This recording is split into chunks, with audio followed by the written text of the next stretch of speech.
Barka da zuwa wannan channel ɗin namu mai albarka. Idan wannan ne zuwanku na farko, ku daure ku danna mana subscribe kana ku danna ƙararrawa domin samun sababbin shirye-shiryenmu da zarar mun ɗora. A yau ne muke 13 ga watan Julai, ranar Lahadi, wanda ya kama 25 2025. A ranar nan ne Muhammadu Buhari Allah ya yi mai rasuwa. To Allah ya ji kansa da rama. Allah ya sa hakan shine mafi alkhairi a gare shi. To dama yawanci haka rayuwar take. Duk wanda ya yi daidai da wanda ma bai yi daidai ba ya danganta da abin da zai gani. Wani ya yi ma an ce bai ba, wani bai yin ba ma an ce ya yi. To za mu saka muku kaɗan dai daga ra'ayoyin mutane da muka bibiya muka ji abin da suke game da mutuwarsa.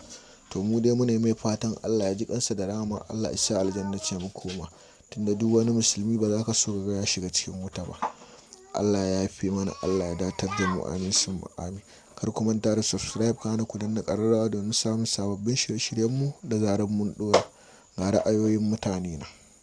Ya za a yi, ni na tashi maraya, ban san mahaifina ba. Na shekara 9 a makarantar kwana, na shiga soja a ƙasa daga Makurdi sai na je har ƙarshen Najeriya. Ba abin da ya taɓa samu na, Allah kada zai iya wannan. Saboda haka ina son ku ƙarfafa imaninku, ku yi iyakar ƙoƙarinku. Amana da aka ba ku riƙe da ta iyalinku, kada ku yi wasa da ita, kada ku ci amana. Abin duniya abin banza ne. Saboda haka ku riƙe amana, ku riƙe iyalinku, ku riƙe jama'ar da aka sa a ƙarƙashinku. Ku kuma ku bi jama'a da gaskiya.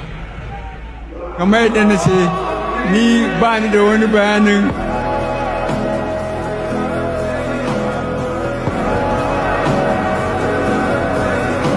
Baba Buhari yanzu dai na kabari, sa'i yayi to ya batun guzuri, ta'aziyya na tilas na yau da wuri, talakawa dan Allah mai haƙuri.